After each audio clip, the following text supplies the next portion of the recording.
right, folks, welcome back to the Gateway Defense Podcast. As always, I'm your host, Brennan Brennick. I'm the owner and lead instructor of Gateway Defense Training. Staying busy, traveling, and teaching people what we know about performance shooting. You guys know the deal. However, when I'm home, always trying to work on producing solid educational content for you guys. The podcast is one of those things, always putting out stuff on Instagram. The YouTube channel will hopefully make a comeback this year as well. But I like these podcast episodes a lot.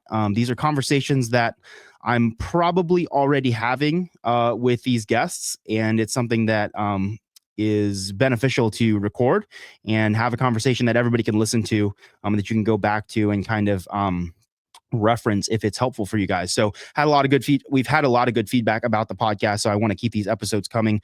And as always, if you guys have somebody that you'd like to see on the show or a specific topic, really that's what I'd more be interested in, is a topic that you want to hear discussed, send those to me. Shoot them over my way on the DMs, drop a comment on this show, and I definitely read all of those and take note of that. Today, I'm really excited to have a very special guest. We're going to be talking about sight confirmation and trigger control. And joining us for the discussion today is none other than Tim Herron of Tim Herron Shooting. Tim, welcome to the show, sir. Thanks, Brennan. Appreciate you. This is fun. Absolutely. I'm glad we're finally able to make this happen. This has been in the works for a few weeks, but we both have the same job, and so we're actually recording in the middle of the day on a Wednesday randomly. But that's actually the best time for both of us. It's like, I don't have anything going on in the middle of the day, so I'm glad we were able to make this work. For anyone who might not know who you are, just give us the elevator pitch background on who you are and what you do, and then we'll jump right into the topic of the day today. Yeah, I'm Tim Herron. I own Tim Herron Shooting LLC. So I've been a full-time kind of traveling, national type of instructor. I want to say since about like 2018, 2019 or so. This is what I do full-time, very, very similar to you. So, USPSA primarily as my background, no law enforcement, no military. Started out as a hobbyist and turned this into, a passion, then turned it into like my career. So I love it. It's such a rewarding path is taking something that you're passionate about and then being able to like help get other people into that. I think I agree. It's awesome. And I know we see eye to eye on that. So, topic of the day, right? We talked about this a little bit. I reached out. I said, hey, I think we should have a discussion. Let's make this into a podcast. And we were talking about what we wanted to do. And you said sight confirmation and trigger control is a topic that you are passionate about, maybe is kind of forefront of the brain these days. I think it's pretty cool. So let's start with just kind of talking about, first of all, what is sight confirmation or confirmation levels, as a lot of people refer it to. I know Howitzer Kim, that's kind of his term. And then let's talk about that. Let's talk about trigger control as well, kind of define those two terms just to start with, and then kind of talk about how they're related and kind of how you're approaching that topic these days. Yeah.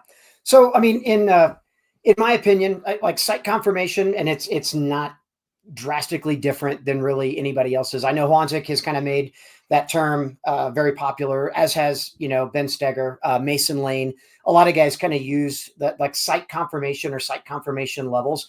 And then of course they kind of render them down into like 3, like numbers, like kind of a number system or a letter system, A, B, and C, or 1, 2, and 3.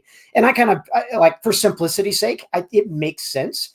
So like sight confirmation or confirmation level 1 is kind of like your gross sight picture. Back in the day, we used to call that like the flash sight picture.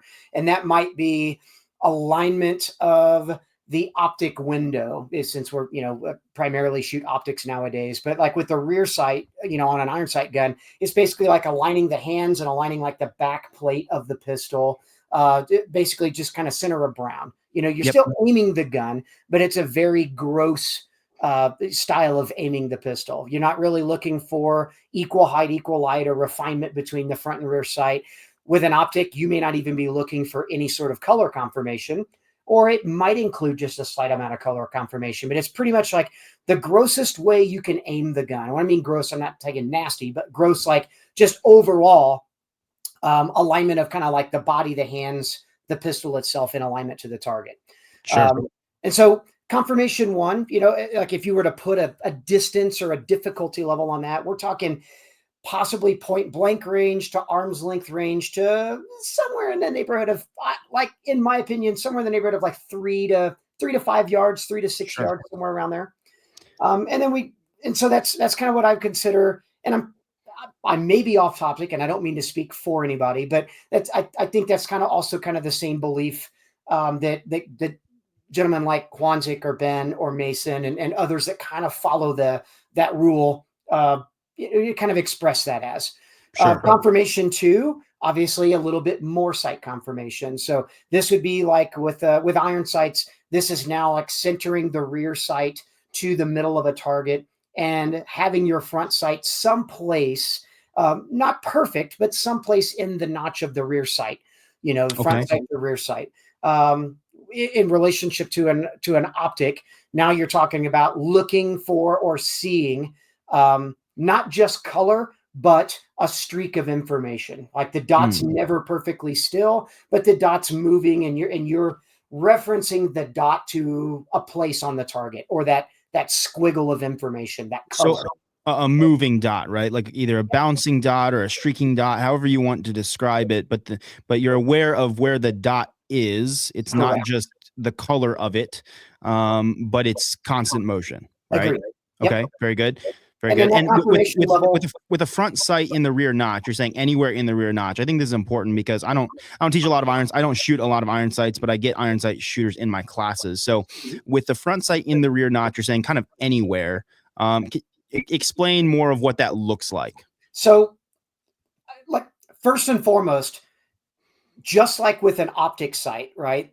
Like in order to find the dot in the window, or in order to start rendering that information to the eye, the optic itself does need to be in alignment, right? We use terms like kinesthetic alignment or your index or things like that to reference how important it is to get the base of the gun, right? Or kind of the anchor point of the pistol, being the most connected to the hands in alignment to the target.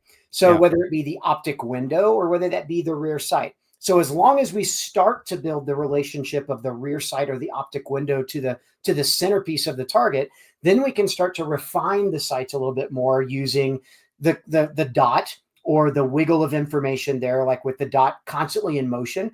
With iron sights, I'm going to use my trainer gun here. With iron sights, we're talking about like the rear notch and the relationship of the front sight being someplace just within the rear notch. It's not going to be perfect, but it will be acceptable, right? It might be the front sight touching the left side of the notch or the right side of the notch, or slightly high or slightly low, or we're referencing the front sight just in movement, but it's constantly staying in relationship to the rear notch of the rear sight. And as long as we've established that amount of refinement or confirmation, then we're good to fire the gun. Cool. And that's I mean, I think you'd agree with me. That's the exact same thing that's happening with the dot. Like 100%. when the gun shoots, the gun behaves exactly the same, whether I have a red dot on it or not. Absolutely. Where the back of it, and this is where like people have issues finding the dot, right? Because the when you have a red dot on your gun, the gun has to be perfectly aligned, or not perfectly. It has to be within an acceptable range of alignment to even see the dot to begin with, right? So the back of your gun is kind of anchored on your kind of your eye or whatever, and kind of on the target. And it's really kind of, we're monitoring how far that front sight or the muzzle lifts and returns. And so with irons, then we're seeing the front sight flash back into a notch. Correct. With a dot, we're seeing the actual reticle itself come back into the window, which is essentially like a huge, very forgiving peep sight almost. Would you agree? I 100% agree. Yep. Okay, perfect. That's why I don't teach a red dot specific class, because the aiming device, like, I don't see a difference between the aiming device. Like, the aiming strategies or the confirmation levels are the same, even though they're applied. I mean, they're applied the same way, even though the sighting systems might have a few differences, right? The emitter in the optic window is the same reference point as a front sight. Like it references the eye to like what the front of the muzzle is doing at any given time, right? Perfect. So Perfect. we treat them the same. So like that confirmation too, where I'm getting movement, but I'm perceiving movement of the dot, or I'm perceiving movement of the front sight in relationship to the rear. As long as that relationship stays intact, I'm good to fire the shot. And that confirmation 2, we're probably talking now distances of that 6 to 12 to 15 yards, maybe even all the way out to about 18 yards or so, depending on target difficulty and the amount of refinement that we need for the shot, or the amount of precision needed for the shot. Right. Mm-hmm. Okay. And then, excuse me. And then we get into like confirmation 3. So, the number 3, the higher the number, the more beholden to the amount of precision or the amount of confirmation that we need. So 3 kind of being the most. This would be the exact same thing now as having back in the old iron sight days, we always talked about equal height, equal light. Now we're talking about that picture perfect, sight picture with dots. Now we're talking about seeing if we're using let's say a 3 MOA dot, we want that to be a 3 MOA steady dot, or as steady as we can make it to, the most refined spot on the target we can for the utmost precision. So, and then of course, we can blend those things together. Sometimes we might start with a confirmation 3 sight picture, but then if our grip and our structure is good enough, we can trust that when the gun goes off and the gun returns, I don't need a 3 again for the second shot. Maybe I get away with a 2 or a 2.5. They're like, it's not necessarily just 1, 2, 3, but kind of a sliding scale, constantly. And as we get better and improve our skill set, we learn to try to get away with the least amount of confirmation necessary for the acceptable shot. But I think that's a good breakdown of, flashlight picture to, like what we would, a flashlight picture, I guess you would almost reference that as like a confirmation 2, whereas like point shooting, as we used to call it, would kind of be that confirmation 1 versus the perfect sight picture, kind of a confirmation 3, and then learning where to apply those and how to blend those together. Perfect. So with the confirmation levels, and you're essentially going to assign every target you shoot one of those confirmation levels, essentially, right? I mean, every target you shoot is going to either be a 1, 2, or 3, or like you said, maybe right on the edge of 2 and 3, or 1 and 2, something like that. Mm-hmm. Okay. To a point. I mean, I wouldn't necessarily say I walk a stage with the forethought of, okay, that's going to be a 1, that's going to be a 2, that one's going to, it really boils down, like it's truly going to boil down to, what do the sights look like as I'm perceiving them when I'm looking at a spot on the target? And am I seeing enough information for the given target with the amount of confirmation I need to give me the acceptable result I'm after? And if not, then I need a little bit more confirmation. So you're, like I said, you're constantly trying to, you're balancing that, that act of aiming, and then we get into trigger management or trigger confirmation to kind of match those things so that the amount of confirmation matches the amount of precision or accuracy that you're looking for. How do you know if you've applied the correct amount of confirmation to a target? Because we hear people say, I overconfirmed or I underconfirmed. I mean, what's that based on? I think a lot of that's probably based on like experience, for one, like what we learn in practice, like really experimenting or exploring what those levels of confirmation are. So, and I'm sure you're kind of the same way. Like there are times that I'm going to blast a 10-yard target in practice where I may be using easily a confirmation 1 or in between a 1 and 2. And you kind of, and you test those things and you evaluate those things constantly to the point where you're like, yeah, at 10 yards, I can shoot, say, doubles, or I can shoot a bill drill, or I can shoot a progressively faster rate of fire to that 10-yard target. And these are the acceptable results I can get.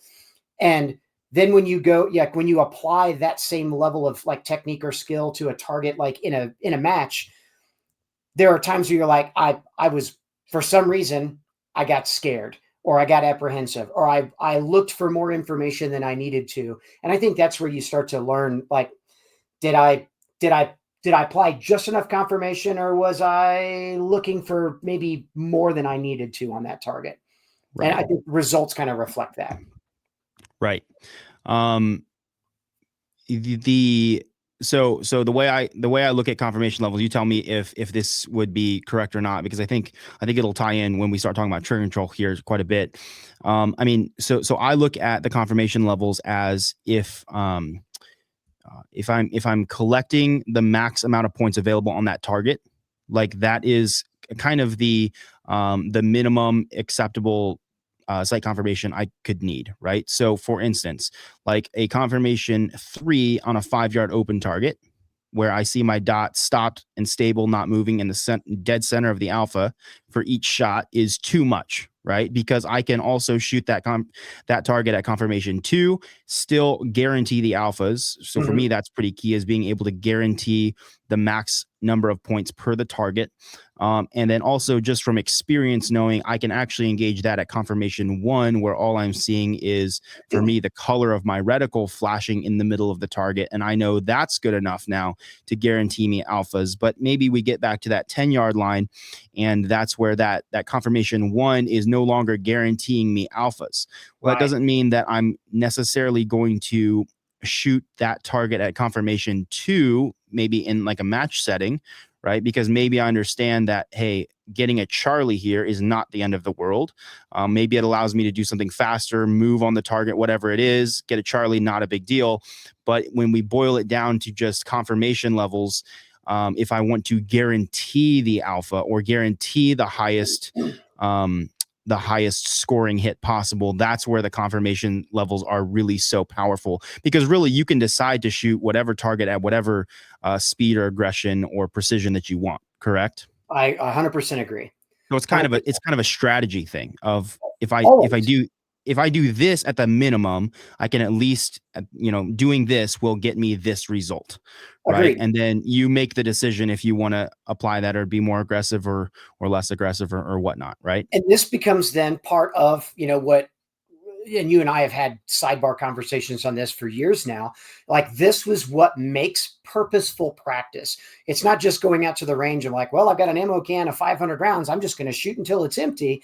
It's, what are you learning from your, like, what are you learning from the results, and what are you exploring in your own practice? And Yeah. this is far and away one of the most important things, I think, to really get shooters to learn and understand and be constantly evaluating, is the minimum level of confirmation needed for acceptable results, right? Yes, We're that's it. always trying to minimize exposure to things because that's how we gain time.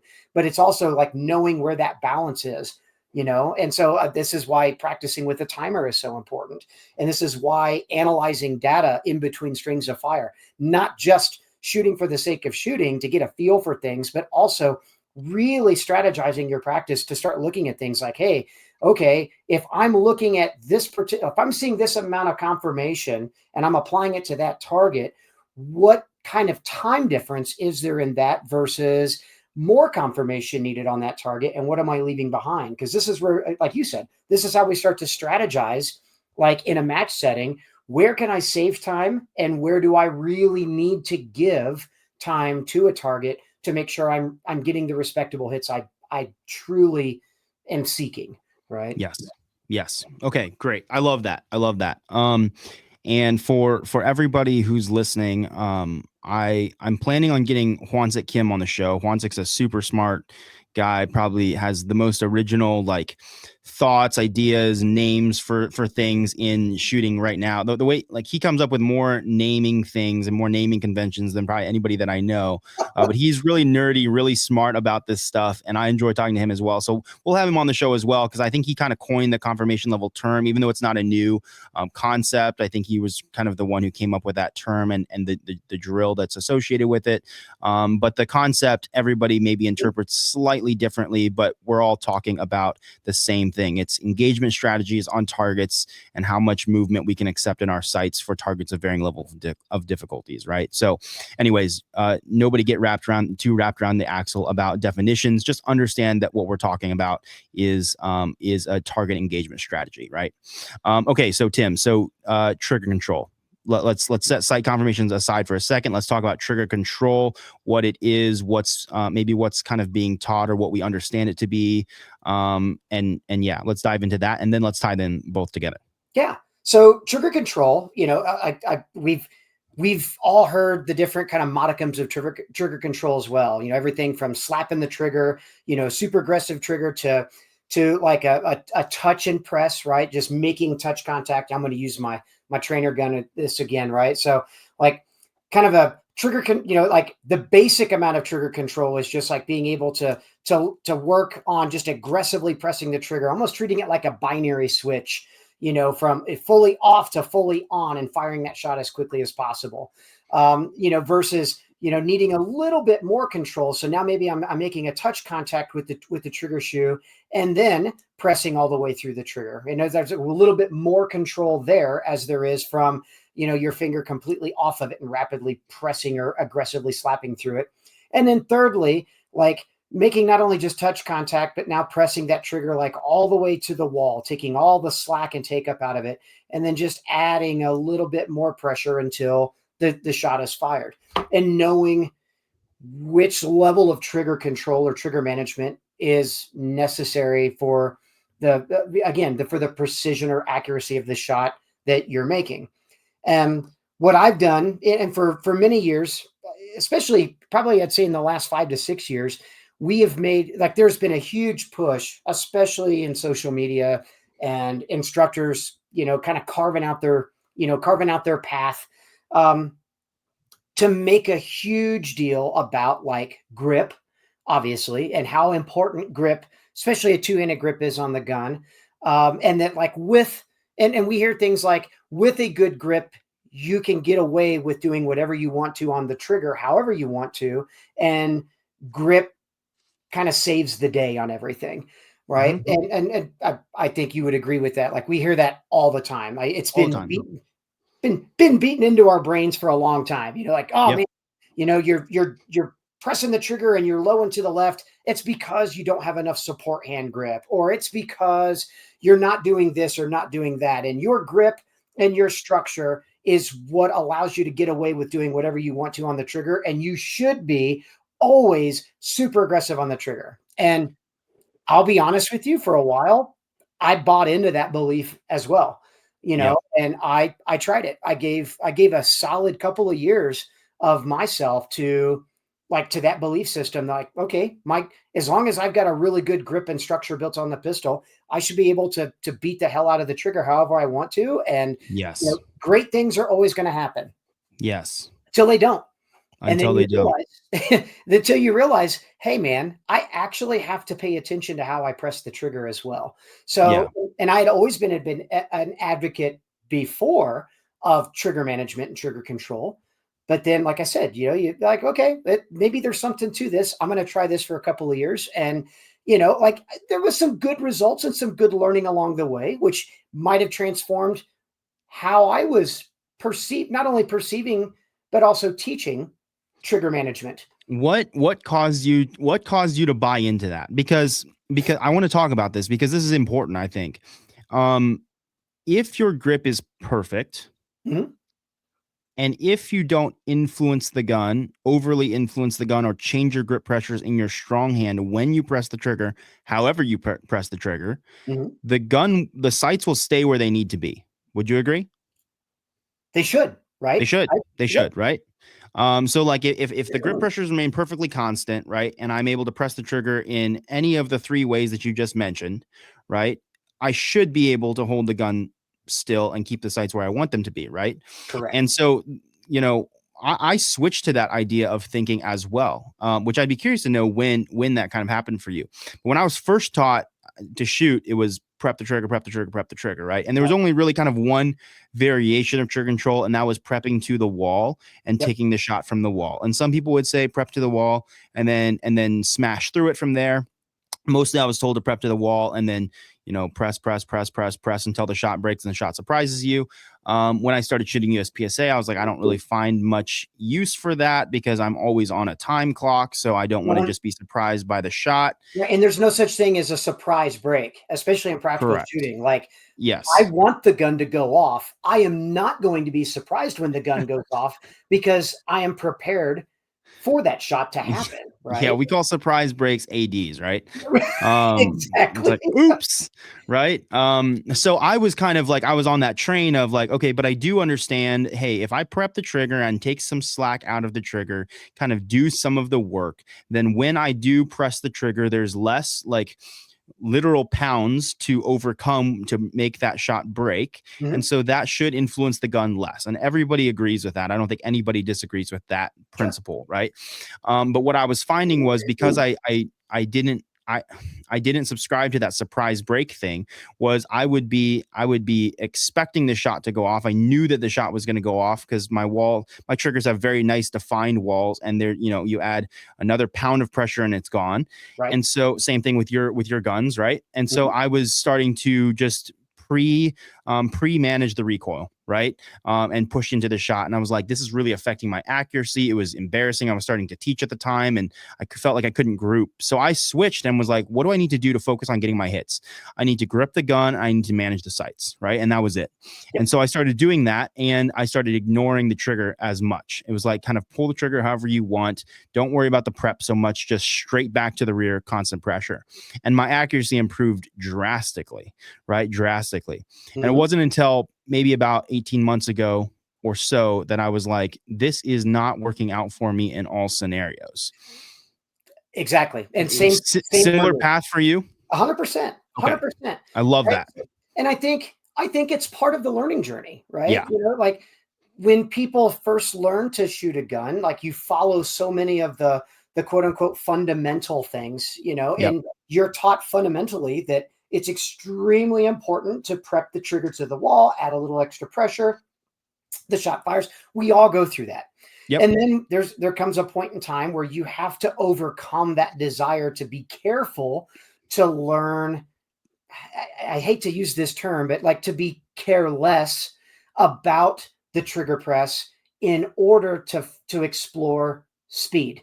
So Yes. you can actually start to build a better pathway between speed and accuracy. But Yes. then, of course, and just like you and I both, somewhere along that pathway, you also learn that, like, hey, there's one extreme and then there's another extreme, but there's a whole lot of stuff in between that still does matter that I have Yes. been completely overlooking or just been ignorant about, that I need to really explore more. One of those for me, um, especially like competitively, was I got tired of missing small steel at speed, at distance, because I wasn't giving, like, no matter how good the grip was, and as stable as we like to say our grip is infallible, Yeah. it's BS. Like, we're human beings. If you move your body this way, or take a step, or take your hand off the gun to run, to then move back into another position and build the grip, guess what? Your grip and the pressures applied to the pistol have changed. Yeah. Even as slightly as they may, we're talking maybe 5 or 6 pounds of applied pressure more or less that can completely change the the effects of how the gun behaves in the hand. Certainly. Yeah. And because of that, we have to start paying attention to the finer nuances of trigger management and blending trigger management to the amount of sight management so that we get the perceived results we want, right? So So the more what was the aha moment, or maybe it was just a gradual understanding that took you from going into like discarding that idea of trigger prep, maybe, or different levels of trigger control, and just going grip and sights, and then coming back to that idea? What was the catalyst for that? So the catalyst, like I said, for me was, well, I shoot a lot of low cap, right? Yep. So you've known me for years. Most Right. everybody, I'm sure many of the listeners here, I've been a single stack 1911 classic division, guy for almost my whole career. There is nothing worse than planning your stage and your stage strategy to shoot this 8 to 10 round array that includes, let's say, a 20 or 25 yard mini popper or two, in that array, and then having to stand there like an idiot because you did not respect the trigger and you moved the gun when you're trying to shoot that small popper, and then having to now stand there like I said, like an idiot, and do a standing reload.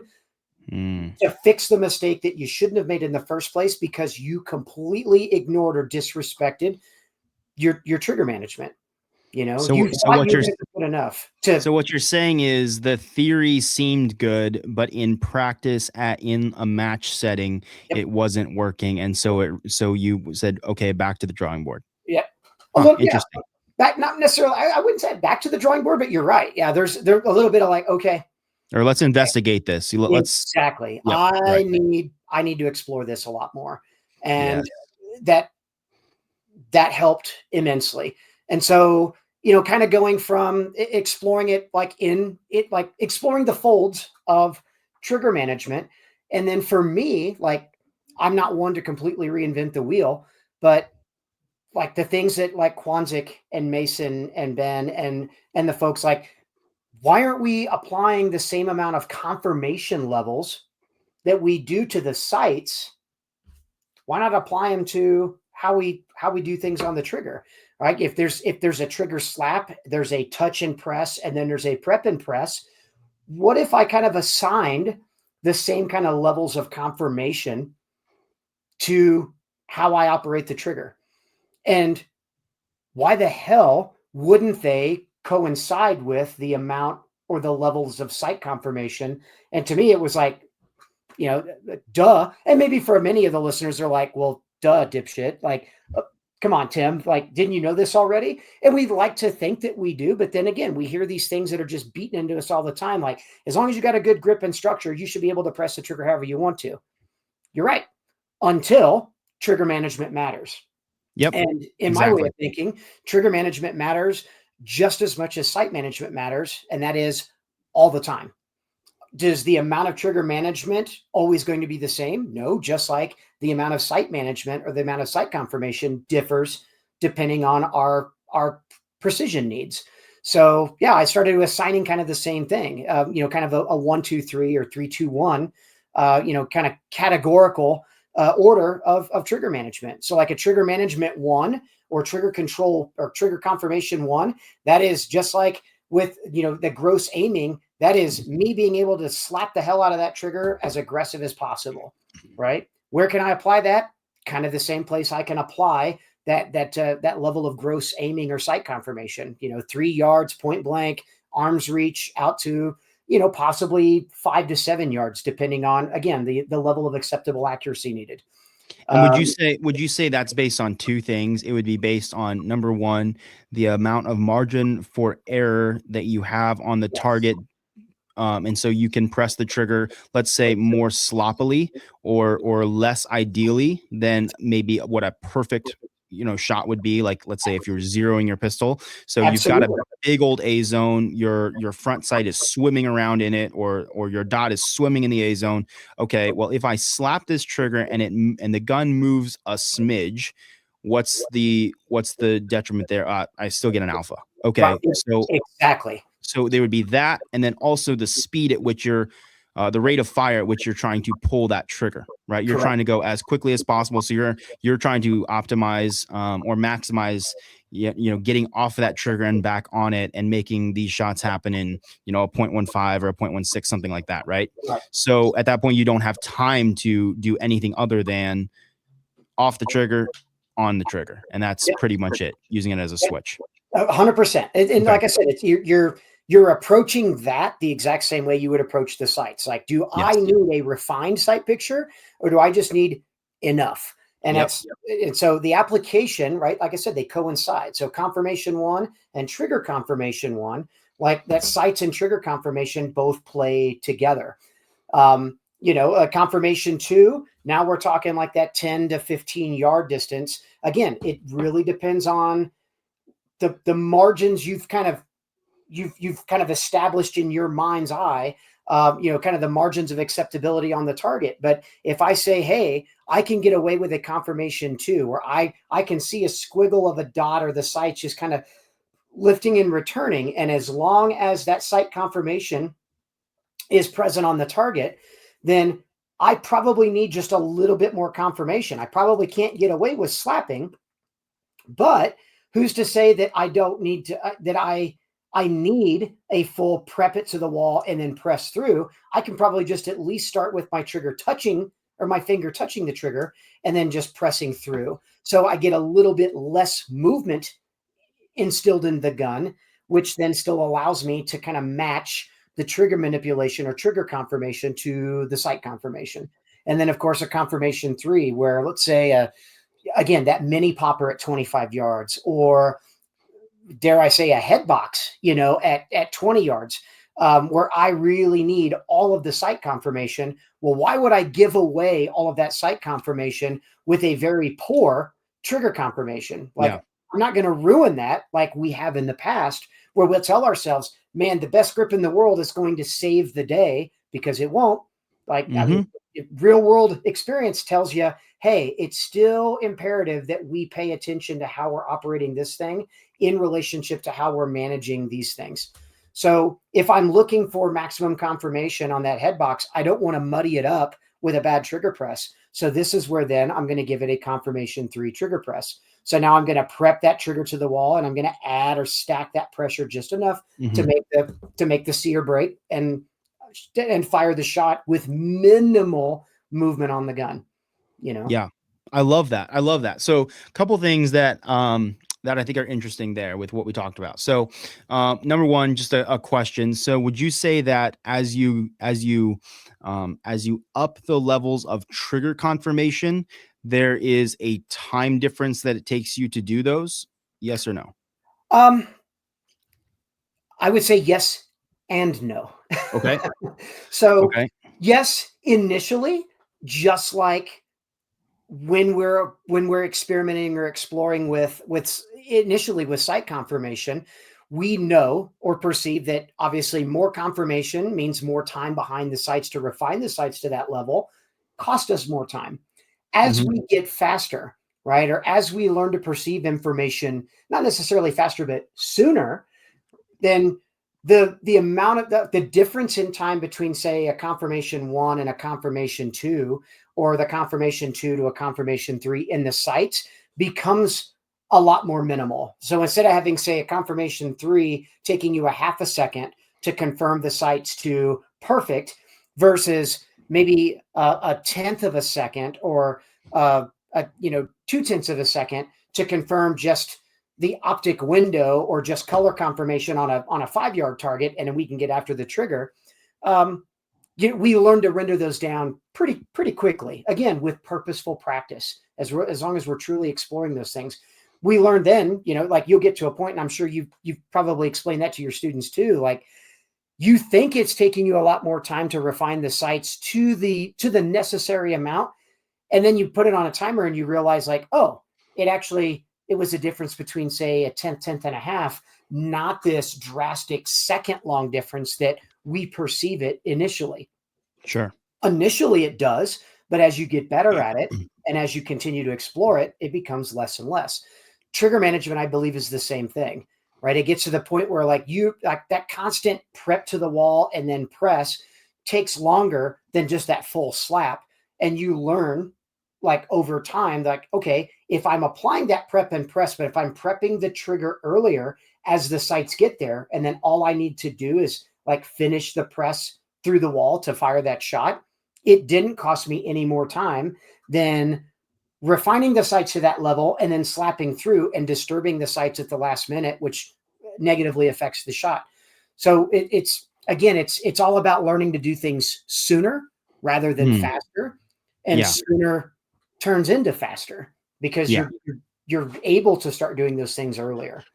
But would you say what do you call it? Do you call it touch and press? Yeah. Or the middle one, that Mhm. confirm or that level 2 Yep. That versus a confirmation level too. 3? Level 2 will take less time overall than a level 3? Uh, yes. And Yes. but for me, Yes. and I would say exploring that, like, to the absolute, like, nth degree. Mhm. Now the difference is probably in the hundredths of a second, not even tenths of Yeah. a second, hundredths of a second. Right. Like, me prepping the trigger to break might cost me, I don't know, let's say if I just to throw an arbitrary number at it, let's say a 0.30, right? Sure. But the touch and press 0.28. I mean, Sure. it's so minimal, it's almost immeasurable. But again, Sure. in your mind's eye, when you're initially perceiving those things, we think that extra confirmation, whether it be from the trigger or from the sights, cost us an eternity.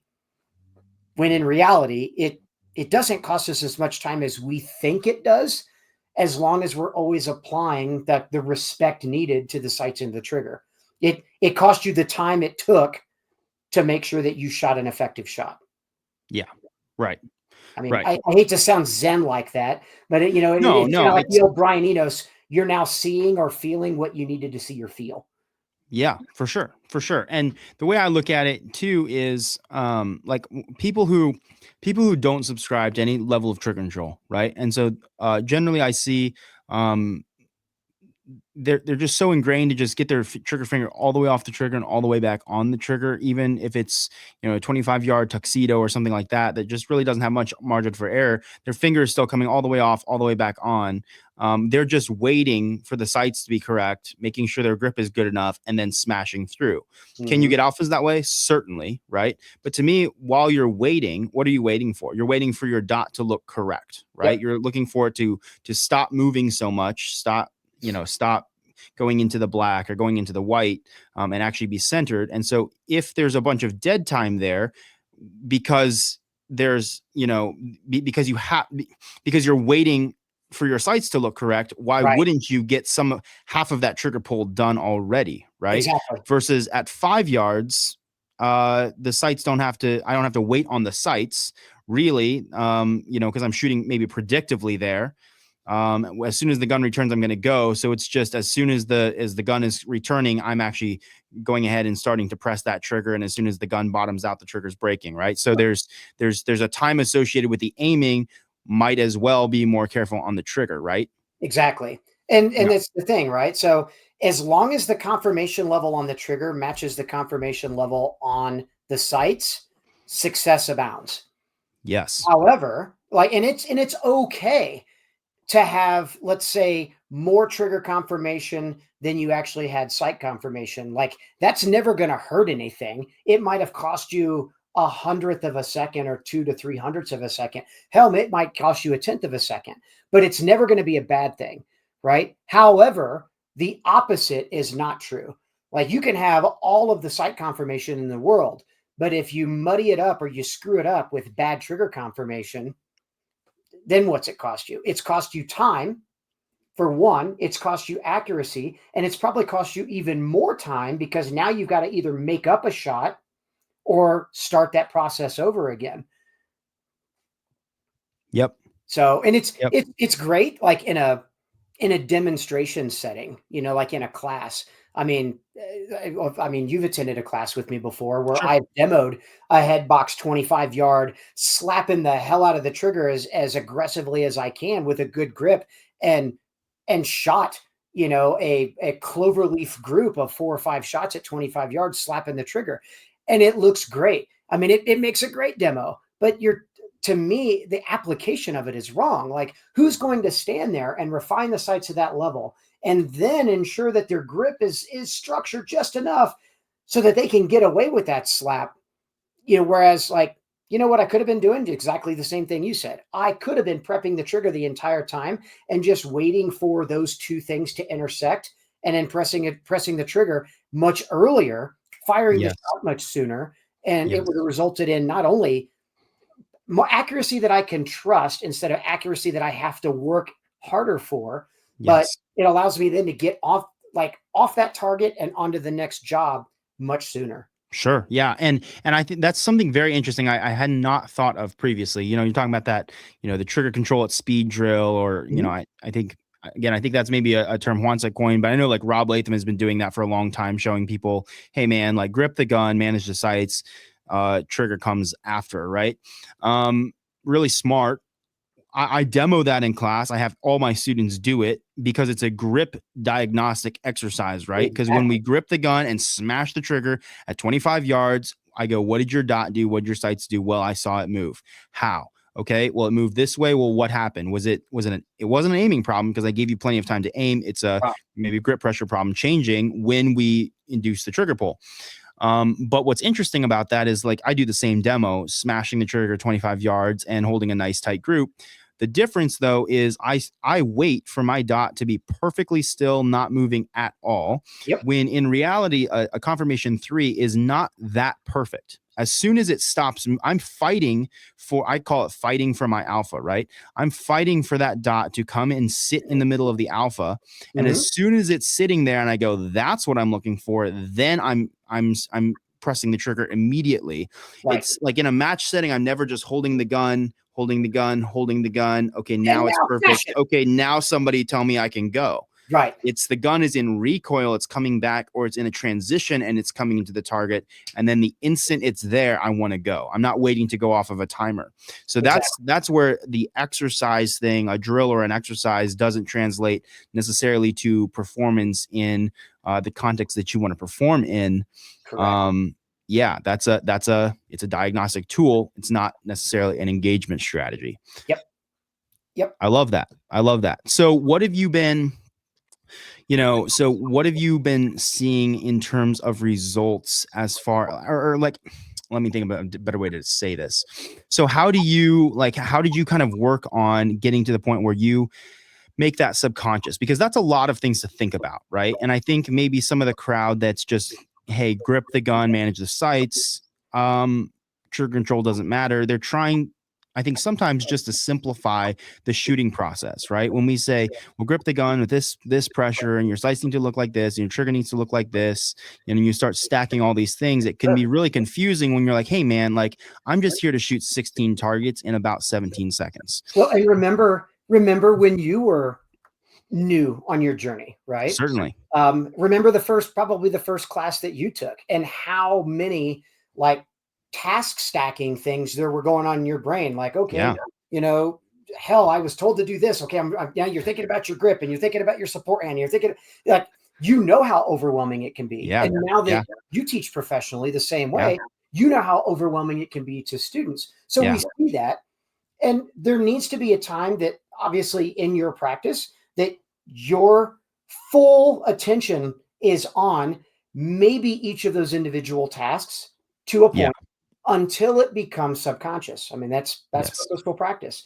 The trigger management portion of it for me, like going back and revisiting trigger confirmation levels and making them kind of match up with my sight confirmation did take some, like it took some cognizant thought, I had to make a conscious effort to it. Now I can go back and kind of play the same mantra that we all kind of preach to students, which is once it becomes subconscious, then your conscious thought should be on grip the gun and manage the sights. But manage the sights isn't necessarily just a visual management of the sights. It's also a physical grip management of the gun and sights. This is also part of managing the sights. It's no longer about managing the trigger in relationship to managing the sights. The sights tell me how much trigger management I need, and then those two blend together. So I don't put the conscious effort. Sometimes I do. Sometimes, especially if I've saw myself like slapping the piss out of the thing, on a couple of targets, and I'm like, man, come on, Tim, get with it. Like even in the middle of the stage, there might be that conscious shift where I'm like, I'm going to get to this other array and let me, like confirmation three. Okay. Now that I'm back in action again, I put a little bit of concerted effort in it. Now I've kind of got it at the forefront, but it's now back to the subconscious again. And sometimes you need that awakening in between, slap the trigger a couple of times at 25 yards and you're like, shit, how am I missing that damn thing? And you're like, okay, you take a breath or you speak your piece again or whatever your mission statement saying is or whatever. And you're like, okay, now I'm back on track again. Yeah. So for me now, when I say I'm going to grip the gun, I know that means for me, that entails my structure, where my hands are, how my grip pressures are applied to the gun. That's my grip. That's my structure. And then my management of the sights is twofold. It's visually managing the sights as well as physically managing the trigger in relationship to the sights so that those two things are managed together. Yeah.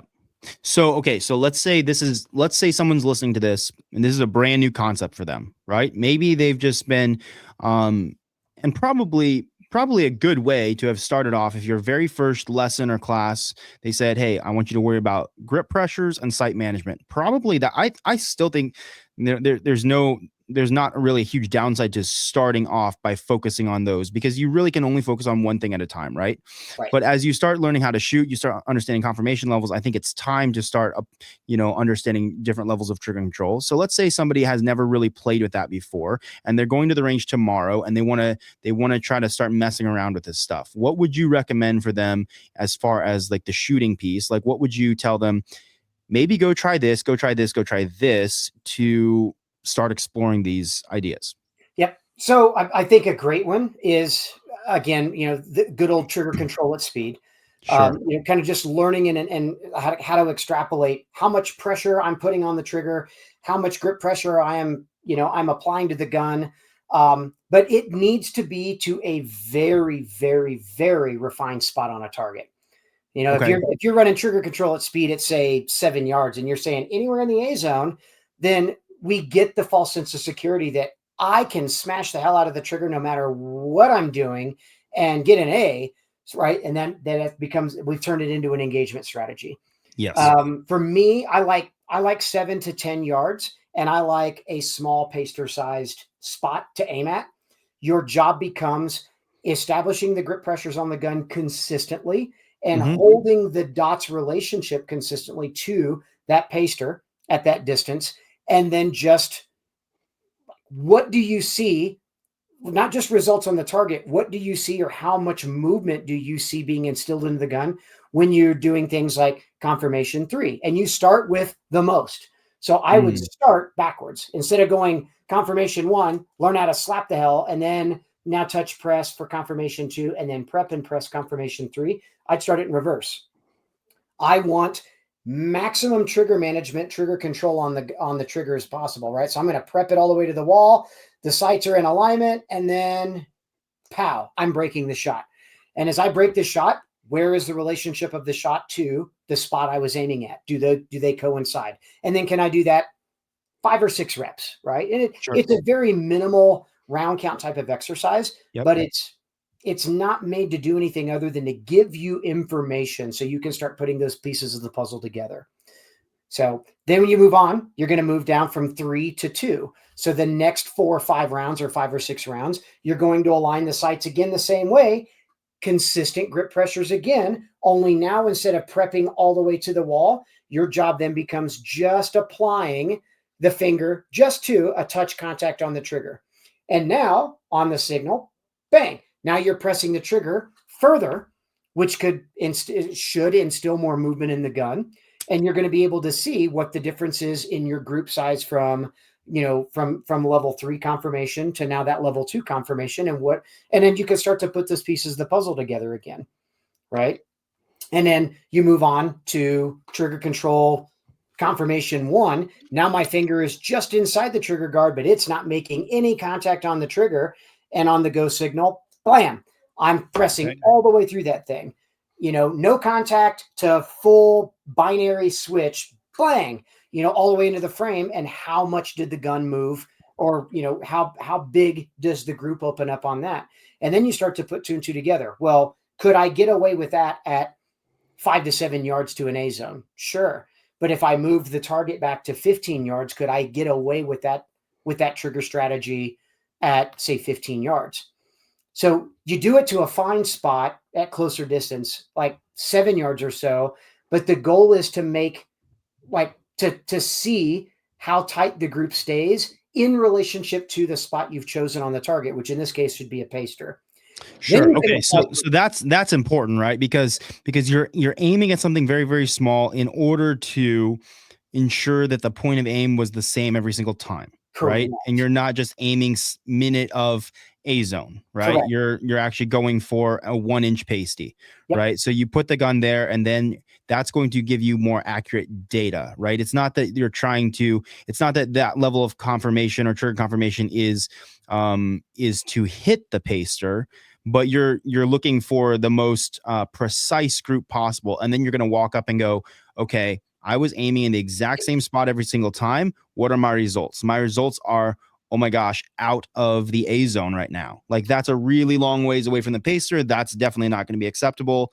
This one is still, my group is, I'm still get 2 inches or 1.5 inches on either side of the A zone, centered in the A zone. Okay, this would be, this is valuable data to inform engagement strategy, right? 100%. So here's the thing about that as well, right? So if you're doing that at 7 yards, if you wanted to understand then the relationship of, let's say, my trigger slap, let's say I end up with a group that's about this size in relationship to a paster size, a spot that we were holding the sights to. Sure.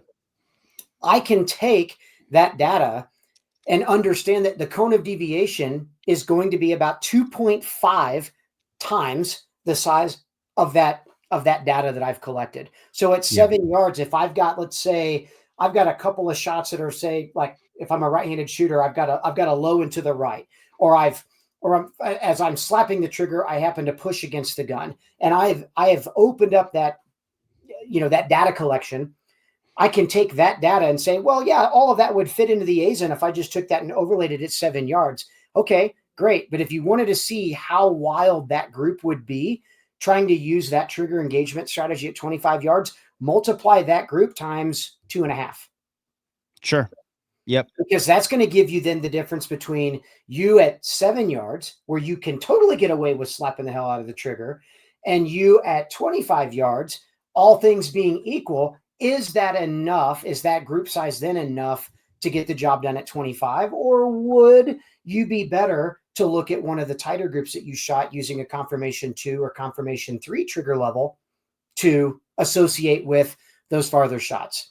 Sure. And then if you don't trust the mathematics or the data that way, then set something up like throttle control or accelerator. Yep. You've got a target at 25 yards, a target at 15, and a target at 7, and apply those same trigger management strategies to those 3 different actual distances of target, and tell me what your results are. Yep. 100%. I Everything love that. we should be doing in practice should be like the mad scientist. We're constantly experimenting with things to find out where our faults and what our behaviors are. Yeah. And I think it's a realistic take on this to go, what is this, what is this type of trigger press resulting in terms of my group size? It's not just like, obviously if you have a group size that looks like this at 7 yards, right? A lot of people would be like, I'm pretty happy with that. Sure. It's inside the A zone, right? You move that back. And I've heard some people talk about, well, if you do that at 25, it's going to be way bigger than that. I'm like, yes, but am I slapping the trigger at 25? Right. Yeah, maybe not. Right. And so if I move it back and I have a group that's humongous because I'm slapping the trigger, it's like, well, you need to extrapolate how that's going to look per more difficult targets, more distance, but also understand that, like, hey, the results I'm ultimately looking for is guaranteeing alphas, right? And so like I can accept a little bit of a group that's not all touching the pacer. It doesn't all have to be touching the pacer when I'm doing that trigger control at slapping that trigger at 5 yards or 7 yards. They don't all have to be touching the pacer. Like they just simply don't. But the aiming needs to be the same every time in order to collect the data. Correct. And I think that's very important. And that's the thing. Like if you're trying to understand your level of attention to the trigger, everything else has to be consistent. You are isolating, purely isolating just the trigger management piece away from everything else. Yes. Okay, very cool. So you would spend a lot of time doing the trigger control at speed, or at least that would be maybe the first thing you'd look at. Is there anything in addition you'd go to from there? Would you do doubles or triples or bills or anything at different distances? Yeah, I think it makes sense to do. Yeah, so either some doubles or some bill drills, or again, like I love, kind of one of my staples is progressions, which is just like a constant rate of acceleration or progressing the shot split speed. faster and faster and faster in one long continuous string. Like, so stoke a whole magazine in the gun and it starts at maybe 1 second interval. So it's like the first shot's a 1 second interval to the second shot. Then it's a 3/4 second, half second, quarter second, so it's bam, bam, bam, bam, bam, bam, bam, bam, bam, bam, bam, bam, bam, until generally by the end of the magazine, you're probably going to have not only a sight confirmation one, you're probably going to end up with a trigger confirmation one too, where the trigger's rapidly coming off the trigger. You've got no time to settle the sights, and you're looking at what am I getting away with at towards the end of that string when I am maximizing speed and aggression to everything else, and apply that at a distance of say 7 yards to 15 yards to 25 yards. And am I seeing a relationship, or am I seeing anything correlate to those? Got it. Very cool. So my last question with this would be, how would you work on this stuff in dry fire? Same way. Same way. Trigger control at speed.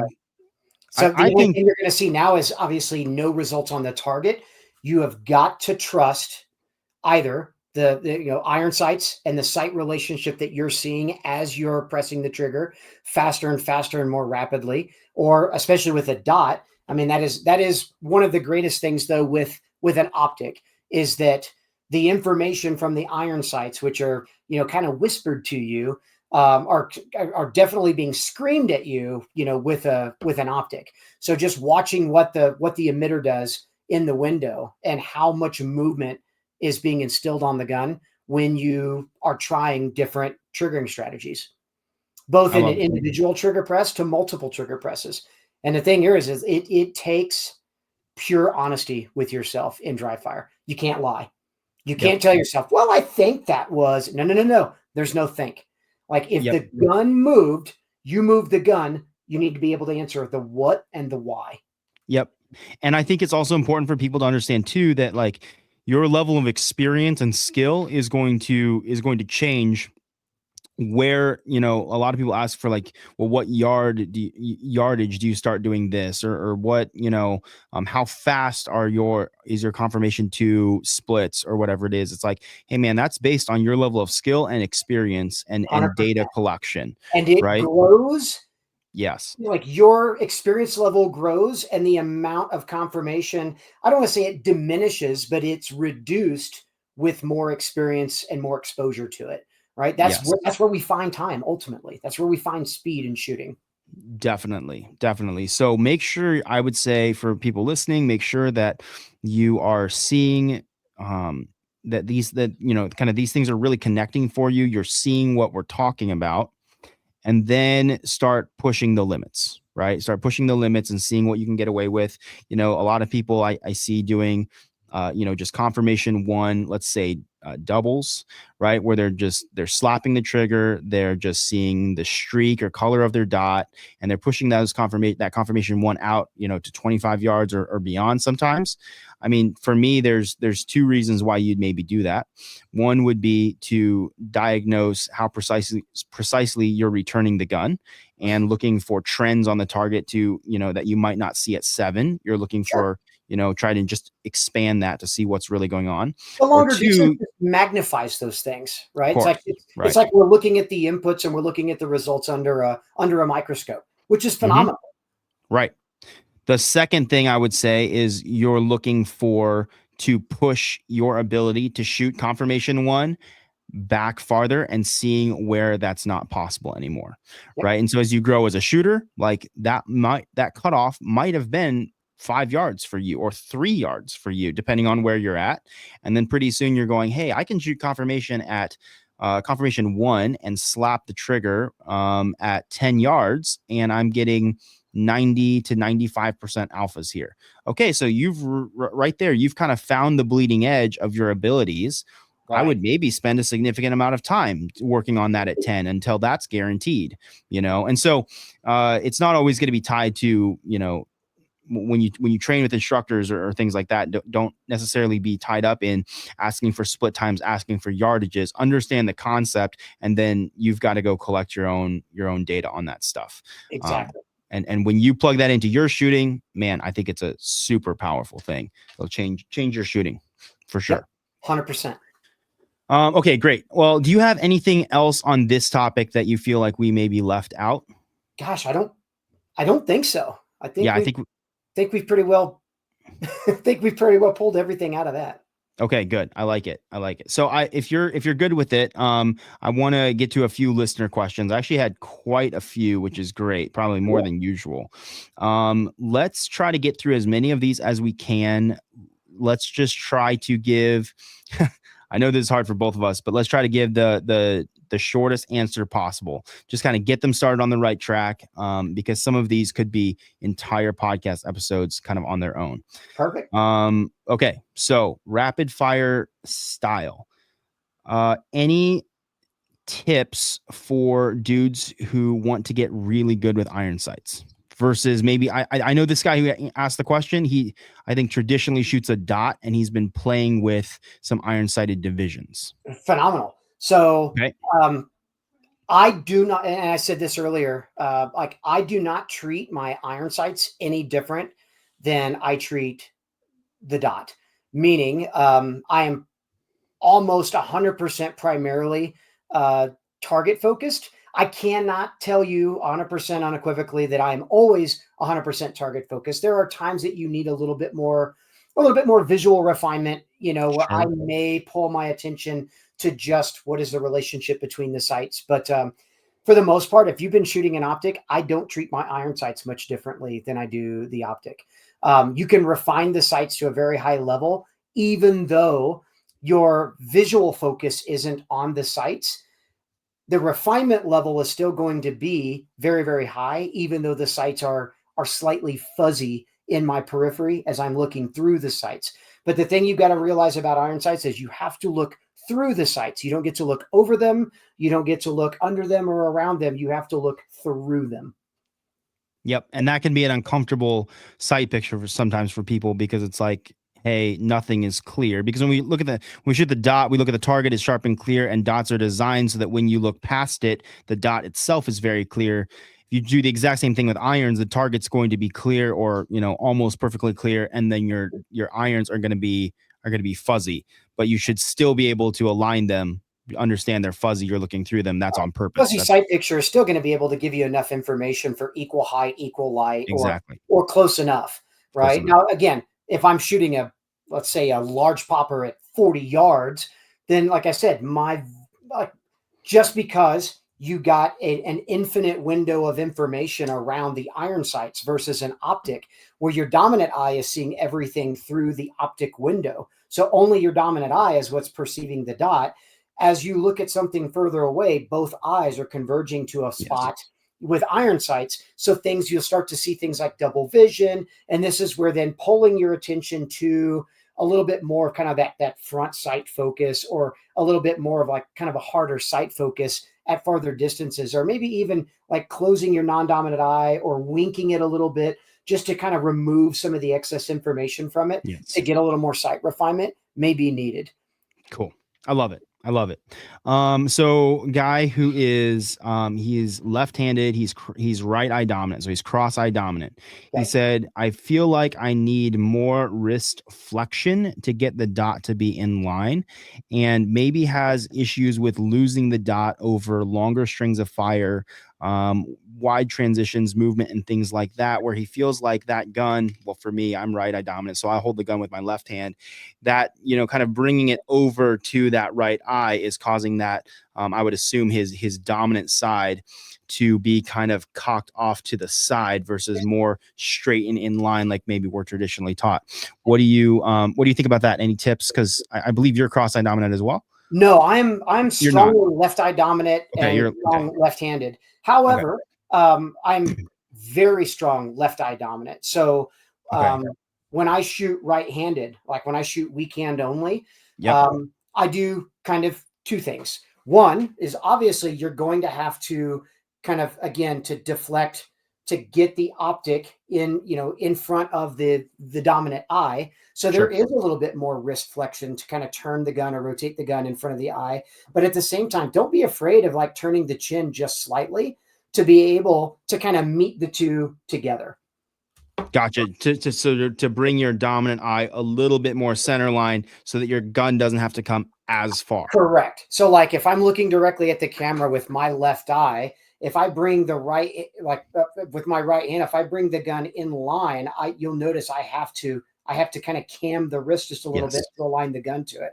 However, if I've got the gun aligned and I turn my head just slightly, I can pick up the sights much faster, and everything is much more comfortable, especially with kind of that more natural alignment of the muzzle through, the bone structure and wrist structure of the arm without having to turn the hand this way to get the gun to align to the eye. Yes. But you would I'm say not also, against turning the head just slightly to put your dominant eye kind of in the same path as where the sights would line up. but not so much to where now your non-dominant eye is looking in a different direction from the target, because you still Correct. want that one picking up as much information on the target as possible, right? Absolutely. Absolutely. We're talking, just like with wrist flexion, you're talking probably 3 to 5 degrees. Yes. Well, if you move if you're kind of meeting in the middle, you might be moving the gun, say 2 degrees, but you're moving your chin, say 2 degrees to equal that in order to become more comfortable at where you're picking up the dot. Perfect. I love it. I love it. Okay. So another question. Occluded dots always versus only in training? Well, I don't think these are too good. I don't think this is a good it's a good question, but I don't think those are the two options. So let me rephrase this and say occluded optic, how often should we be doing it? There we go. I think how often I should be doing is really going to just be imperative on how often do you find yourself getting trapped into looking at the dot. There you go. So, I mean, if you find that you're like, for some reason, you're watching the bouncing ball all the time or just watching the dot, or you find that your visual focus is going from dot back to target to look at holes appearing on the target. And it's pretty obvious when you're doing that. I mean, somebody be like, for some reason, my shot calling is all over the place. That to me, one of the first things I'd say is, what are you looking at? Like with an optic, shot calling should be pretty easy, because as soon as you see the dot lift off the target, it should be replaced with a hole on the target precisely where the dot was at. And if you feel like you're changing your attention from the dot to down at the target to see those things, that's a good indication that you are probably dot focused. I'd say slap some tape on the front of that thing and run occluded for maybe a drill or two, maybe for, I don't know, a half of a practice session or so, or hell, maybe even a full practice session. But as far as the absolute of like, I live and die by dot occlusion, I can't get behind that. There are times that I need all of the available information, and it's more times than not, I want all of the available information as seen through not just the optic window, but dot aligned to all with the one eye. Yes, 100%. I totally agree with that. I had a conversation with a very high level shooter once, and I was saying, I really feel like occluding the dot all the time is not ideal. I think the ideal thing would be use it to make sure you're target focused, or to work on being target focused, and then take it off. I said, because I lose a lot of information when I occlude the optic. And he said, well, you don't understand target focus. Right. He said, if you feel like you're losing information, you don't understand target focus. And I didn't argue with him because he's a much higher level competitor than me. But what I was like was, I said, I thought to myself, I don't think you understand how eyes work. Right. Like my right eye, my dominant eye is 50% of my vision. And when you take that away and you put a piece of tape 18 inches away from it, and all I can see is blue tape through that eye, then my left eye is having to work overdrive and make up for it, but it's never as good. I mean, you tell somebody who's lost one eye that their vision is just as good as when they had two eyes, they'll laugh at you, right? So you definitely gather information through the big, clear, nice glass on your big competition style optic. Otherwise, we wouldn't have gone to big style optics, and we would just have these tiny little things like that stupid loophole little thing that goes in your rear sight. Have you seen that? Like, Loophole, I think, makes some good products, but that thing is retarded. Well, here's the other thing too. What's the point of having a big clear glass, right? We gather information. like every human brain perceives information slightly differently as Yep. well. Your Yep. eyes are doing nothing but data collection devices for the Certainly. brain to then make heads or tails of things, right? So we've got stereoscopic vision. You know, that's Yep. how God made us, right? So Yep. left and right eyes are collecting information both together as well as independently of each other. When Yes. you make the eyes work more independent of each other, a lot of times the brain does not correlate that information the exact same way. So a lot of people that talk about like, oh, I run occluded all the time. The very first thing that you can tell a test on a student or on a shooter is, I love it. Put a very very high precision shot farther than 20 yards away, Hmm. and you will either see a group shift or a pure miss on the target. And they'll blame things like, oh man, my zero must be off, or oh man, my trigger management is bad, or my always fix is like, how about we take your little cover off the front of your optic or peel the tape off of that and give your dominant eye just a little bit more information to fully refine what it is perceiving all through that one eye to see the dot and the target together in unison without your brain trying to overlay those images together. And let's see how well your accuracy or your precision improves. And bingo, that tends to be the fix. And so then I'll Perfect. ask students quite often, like, how long you been running occluded? Oh man, so I watched this one video this one time, or I listened to this one guy, or, I've taken a great class and they suggested it for, target focus and it worked in that class. So I've just stuck with it. And I'm like, great. How often are you missing targets or missing shots at distances of say 15 to 25 yards? When you really are relying on precision, how often are you getting those precise shots? And they're like, and I'm like, riddle me this. How often do you have to make makeup shots on steel past 18 yards? Hmm. And Yeah. they're like, and I'm like, yeah, I just watched you make 3 makeup shots on that target. That tells me that you've been too reliant on it. Take it off. Give yourself more information. I love that. I love that. Okay, very good. Let's keep going. Let me see. Oh boy. All right. So um uh I'm filtering some of these. All right. How small of a spot do you need to look at on the target? Ooh, I think it depends. Okay. I think it depends. Um, Closer targets, you can get away with a little bit more. Farther targets, you can get away with a little bit less. And it's always, to me, it's 100% dependent on the level of acceptable that you choose to have. Yeah. I think it's and this is going to get us into something else that we'll probably need to we'll need to do another podcast about, Yes. but drawing margins, right? And it's something I cover a lot in class, like the margins that you choose to kind of to kind of draw in your mind's eye on a target of like your margins of acceptability are going to Yep. be different, Yep. right? And that's going to be based again on sight confirmation levels, trigger confirmation levels, how those two uh, kind of inflect on the target. Yep. And for people who maybe they haven't thought about the margins thing, obviously go train with Tim. He'll talk about it in class. The way I think about it is, we have scoring zones, Delta, Charlie, Alpha, right? And I'm essentially making a smaller Alpha, a smaller Charlie, and a smaller Delta kind of. Really not so much the Charlies and the Deltas, but it's really a smaller Alpha because I'm kind of always going for that. But if I know, hey, I want my group has to be within the Alpha, I'm going to give myself a margin for error so that if my dot is touching, let's say, that new perforation that I've, thought up in my mind, it's Imagine, touching right? that. Yes, imagined. I'm still going to be okay.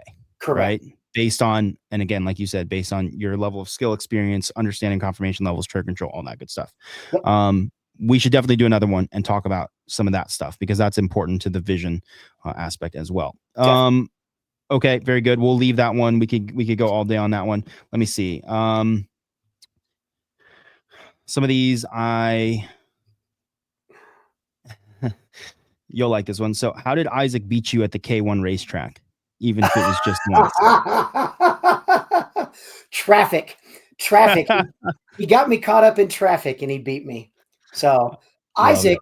I have not found anything that son of a gun isn't just, God, he's got such, and I hate to dismiss it as like natural talent, but his ability to learn new skills Yeah. is incredible. Yeah. Like he'd never really been a big go-kart driver. And of course, I spent 13 years, in a previous profession teaching people how to go fast, and performance driving. So like, Hmm. I mean, then the next time we all go to nationals together, like the Howitzer crew, we get everybody together and everybody goes and drives go-karts. I mean, it's one of the things that me and Isaac have decided we're going to do every time that we get to shoot a match together too, is we go out and we try to find a K1 track and go karting. And damn, that guy, he's so gifted. It just makes me sick. But at the I same time, I love Isaac Lockwood to death. Yeah. Like, Yeah. he's such a close friend. He's so good. But yeah, like he beat I, me. He Isaac Lockwood, for those of you guys who don't know him or follow him, look him up on Instagram. He's shooting, training, competing, and he's a badass shooter for sure. Can do some crazy things with a gun. Not just a badass shooter. Like, I mean, just an exceptional human being. Like he's Yeah, a I would agree. wonderful father, wonderful husband. I don't know. I can't say, I don't think either one of us could say enough good things about Isaac. He's a definite, a favorite human being. Agreed. Agreed. Okay, let me see. Let's get maybe one or two more of these. Let's see. All right. So this is from a friend of mine down in South Florida. He said, change your stage plan for a faster one last minute, or keep your original plan for better execution. Oof. Keep the original plan for better execution. Okay. Because of the level of what you're trying to do is like manage risk. Yes. So now, that being said, it cannot, especially the higher in experience level that you go, it cannot be an absolute. Yes. Yep. Like there's got to be a time where you get comfortable where, like, if Brennan, if you and I were competing together and I saw Mhm. you or you saw me do something that you hadn't planned to do and you were like, oh hell, that I hadn't thought about that, and that's definitely a better way of doing that. You've got to have enough experience to be able to get comfortable being uncomfortable and being able, like, and learning how to Yes. change a match strategy last minute.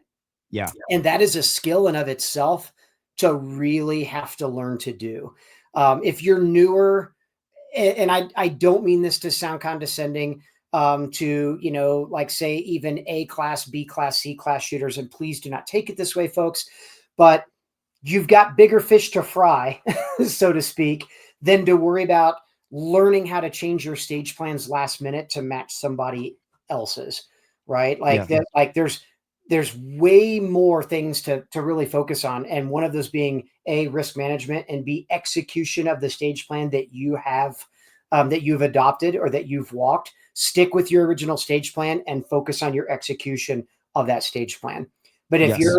if you're at the high level of A, M, or GM, and you're trying to make that leap, or you're trying to be 100% competitive, to your classification, then you've got to be willing to switch gears when you need to sometimes. Yes, I totally agree with that. I would add that it's going to be dependent, like mostly dependent on your level of experience and your ability to shoot as well. So maybe you see, let's say maybe you're an A class guy, you see a GM do a different stage plan, and you go, oh yeah, I can recognize that's objectively better than mine. But he's doing it because he has skill sets on board that I don't have. And so if I do that skill set, let's say shooting steel on the move or something like that, I don't feel like I can guarantee that and time it up so that I'm done shooting the steel by the time the next array is available. Okay, that's a skill set you don't have. So his stage plan is objectively faster because he has the ability to inherently shoot better than you do. And so trying to adopt that stage plan now, not a great idea, right? Right. I would rather you do the thing where you can shoot the points that you need to as quickly as you can, and you just take notes on that guy and go, that's interesting. The GMs at my club are doing stuff like this. That's not something I would normally do. I'm going to go work on that skill. Yep. The other thing too, I mean, and I have, and everybody kind of gets locked into how, they play to their strengths. Yeah. Quite often I've shot, at some of our local club matches where, some of our B and C class guys might see something on a stage that I completely overlooked. And I've walked the stage and created a stage plan that most everybody's like, oh, okay, well, clearly Tim's going to do it this way. And you always see that one guy that's thinking outside the box, and he does it a completely different way that maybe I didn't even take a look at. And I go, oh, hell, that I really like that. And I might be the on deck shooter. And I have chosen to then adopt that stage plan, like one shooter away, and do that radically different stage plan. And I've had people, come up to me afterwards and they're like, I thought, like, you never even walked the stage that way. What, like, how did you plan to do that? And I'm like, nope, I just saw that. And, Frank over there did it that way. And I saw what he did, and I liked that. And it was something I didn't see. And I was willing to make that shift that quick and do it. And they're like, oh man, well, maybe I should do that. And I'm like, whoa, don't do that. Because sometimes I've had that, again, it's a skill to work on. So I've had that happen, and it's like I look like a god amongst men. And then, of course, there's been other times I might try that same thing, and then that didn't work out. And I'm like, I should have just stuck with my original strategy, and maybe I need a little bit more work, on being able to change game plans that quickly. But yeah, I mean, like I said, it's a learned skill that you've got to practice doing as well. Yep. I love that. Cool. Let me do one more. Sure. I'm just trying to choose a good one here. You're smiling at some of them. I know some of them are probably like short joke stuff or. Well, and some of them are like stupid questions, no offense. Okay. So I had a guy, he asked thoughts on nearsightedness, astigmatism, correction, and age, tips for mitigating that with the sport. So I assume this guy is maybe a little bit older. I assume he's like not in his 20s or anything like that, and is dealing with maybe some like actual vision issues, where maybe the vision isn't as good as it used to be. Any thoughts on that stuff for competing? I mean, corrective lenses, things like that. I mean, there's a lot of shooters. I'm very, very fortunate. I'm 47 and I've still got pretty darn good eyesight. Yeah, that's great. Still a little bit better than 2020. However, I am starting to get just a mild little skosh of astigmatism. Especially like if I'm focused on something very, very close and I'm reading it and then I look up, it takes a moment for things to get really, really clear, or vice versa. And the elasticity in the lens of the retina, starts to get a little hardened as we get older. Yep. If you're an iron sight shooter, you might look at things like corrective lenses to correct your vision to where you can see targets crystal clear. At a given distance or depth. If you kind of set it up to where you can see targets at say 15 to 18 yards, pretty clear, you're going to be able to perceive the dot, even if the dot is not super refined. Maybe it's a little fuzzy or something like that. I think you'll be fine with that. With iron sights, it's a little different. I've got guys that, they'll set one lens in their, in their eyewear to being able to pick up maybe the sights clearly. And then, the other lens to be able to pick up the target clearly. The problem I've seen with that is you get a little bit of like vertigo, where you've got one eye constantly focused on something, which it can make you a little dizzy, a little nauseous. Yeah. So you got to be careful with that. I would much rather still with iron sights want to be able to pick up the target more clearly and trust that I'm going to align the sights, even though I can still refine the sights as we talked about earlier, even though the sights are slightly out of focus, and be okay with that and trust it to that. Yep. I like it. I like it. Yeah, I have a pretty severe astigmatism. I have very poor eyesight that has to be corrected. So I wear corrective lenses that are specifically made to help fix astigmatism. And like if I wear my glasses, just my, my actual glasses, they my red dot looks awful. Like it's about twice as big and it doesn't look like a dot. It looks like a C shape and every dot looks a little bit different. I could still like defend my life, let's say, with it really, really effectively. But when it goes to like shooting hard partials or things like that, like on a stage, it's very difficult. So I have to wear specific lenses for the astigmatism that corrects that. That it even just allows me to process the dot or iron sights as well. The iron sights look terrible without them as well. So, yeah, there's different things you can do for them. But I think probably the biggest challenge would be with the iron sights there. It is. The dot is a little bit more like you can just correct it for the far targets and you're going to be pretty much fine. Right. Very good. Well, Tim, this has been a pleasure having you on. I really appreciate you making the time to do this. I'll upload this this week, so we'll post some stuff on Instagram and things like that. Hell yeah. For people who want to train with you, how can they find you? How can they get in touch with you? That type of thing. Yeah. I mean, best way to find me is obviously Tim Herron Shooting on Instagram, Tim Herron Shooting on Facebook, Tim Herron Shooting on YouTube. It's kind of all the same. Or especially on my website, which is just timherronshooting.com. And you can go to schedule and find all the locations, all the places I'm going to be for 2025. I'd still want to work on trying to align our schedules so that we could. I would love to do a collaborative class with you. I would love to do that as well. So, but yeah, 2025. I think I've got 49 to 50 or 51 classes on the schedule for next year. On top of kind of taking the month of January off and most of the month of September because it's World Shoot. Which will be in South Africa. And fortunately, I get to represent Team USA on the Classic Division team. So congrats. I'll ramp up the training and stuff for September. And I'm only teaching one, maybe two classes early September before taking the rest of the month off for train up and then shooting at World Shoot too. So yeah, it's going to be a smoking busy year, but I'm excited.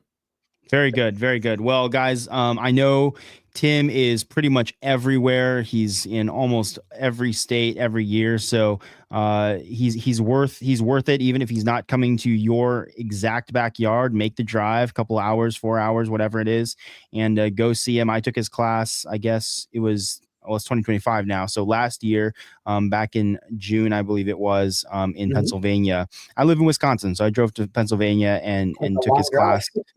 Yeah, totally worth it. So definitely, Tim is somebody that I recommend very highly that you train with. You'll learn a lot of stuff, and for pretty much any level of shooter. So be sure you check him out. Guys, you guys know the deal for us as well.